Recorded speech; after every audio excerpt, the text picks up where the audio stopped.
നമസ്കാരം, മലയാളി വാർത്തയിലേക്ക് സ്വാഗതം. ഇന്ന് ബ്ലഡ് മൂൺ. ഭൂമി സൂര്യനും ചന്ദ്രനും ഇടയിൽ വരുമ്പോൾ സംഭവിക്കുന്ന അപൂർവ പ്രതിഭാസമായ ബ്ലഡ് മൂൺ ഇന്നുണ്ടാകുമെന്നാണ് അധികൃതർ വ്യക്തമാക്കുന്നത്. ഗ്രഹണ സമയത്ത് ചന്ദ്രൻ ഇരുണ്ട ചുവപ്പ് നിറത്തിലാകുന്നതിനാലാണ് ഇതിനെ ബ്ലഡ് മൂൺ എന്ന് വിളിക്കുന്നത്.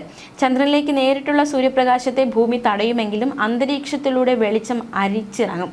അതിനിടെ ഈ ഒരു കുറഞ്ഞ തരംഗ ദൈർഘ്യമുള്ള നീല വെളിച്ചം ചിതറിപ്പോകും. തരംഗ ദൈർഘ്യം കൂടുതലുള്ള ചുവപ്പ് പ്രകാശം മാത്രം ചന്ദ്രോപരിതലത്തിൽ പതിക്കും.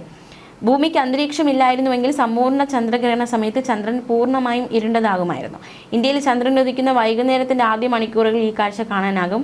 ന്യൂഡൽഹിയിൽ സമ്പൂർണ്ണ ഗ്രഹണം വൈകുന്നേരം 5:21 തുടങ്ങി 6:23 അവസാനിക്കും. കേരളത്തിൽ വൈകിട്ട് 6:30 മുതൽ 7:53 വരെയാകും കാണാൻ കഴിയുക. ഈ പ്രതിഭാസത്തിന്റെ ഉച്ചസ്ഥായിയിൽ ചന്ദ്രൻ ചക്രവാളത്തിൽ താഴ്ന്നു നിൽക്കുന്നതിനാൽ അത് സാധാരണയേക്കാൾ വലുതായി തോന്നാം. ഗ്രഹണത്തിന്റെ പൂർണ്ണമായ ഘട്ടം ചന്ദ്രൻ ഭൂമിയുടെ നിഴലിൽ പൂർണ്ണമായി മുങ്ങിക്കിടക്കുന്ന ഏകദേശം 1 മണിക്കൂറും 2 മിനിറ്റ് നീണ്ടു നിൽക്കും. ഈ ഘട്ടത്തിലാണ് തിളക്കമുള്ള ചുവപ്പ് നിറം നഗ്നനേത്രങ്ങൾക്ക് ഏറ്റവും അധികം ദൃശ്യമാകുന്നത്. ചന്ദ്രഗ്രഹണം നഗ്നനേത്രങ്ങൾ കൊണ്ട് കാണുന്നത് പൂർണ്ണമായി സുരക്ഷിതമാണ്. അപൂർവ പ്രതിഭാസം ആസ്വദിക്കാൻ ദൂരദർശിനികളോ ഫിൽറ്ററുകളോ ആവശ്യമില്ല. എങ്കിലും ബൈനോക്കുലറുകൾ ഉപയോഗിച്ചാൽ ചന്ദ്രന്റെ ഉപരിതലത്തിലെ ഗർത്തങ്ങൾ നിഴലുകളിലൂടെ കടന്നു പോകുന്ന ദൃശ്യങ്ങൾ വ്യക്തമായി കാണാൻ കഴിയും. അമേരിക്ക, തെക്കേ അമേരിക്ക, യൂറോപ്പ്, ഏഷ്യ, ഓസ്ട്രേലിയ, അതുപോലെ തന്നെ ഇന്ത്യൻ മഹാസമുദ്രം, ആർട്ടിക്, അന്റാർട്ടിക്ക എന്നീ പ്രദേശങ്ങളിൽ ഗ്രഹണം ഭാഗികമായെങ്കിലും കാണാൻ സാധിക്കും.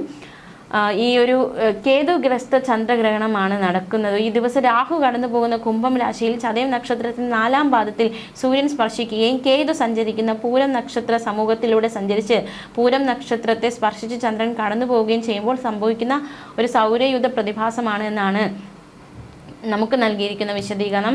ഈ ചന്ദ്രഗ്രഹണം ഭാരതത്തിൽ ദൃശ്യമല്ല. ഗ്രഹണം നടന്ന് 48 മണിക്കൂർ വരെ ഭൗമാന്തരീക്ഷത്തിലും പ്രതലത്തിലും അന്തർഭാഗത്തും തുലനാവസ്ഥയിലുണ്ടാകുന്ന വ്യതിയാനം മൂലം ജീവജാലങ്ങൾക്ക് അസ്വസ്ഥതകൾ നേരിടാൻ സാധ്യതയുണ്ട് എന്നാണ് മുന്നറിയിപ്പ് നൽകിയിട്ടുള്ളത്.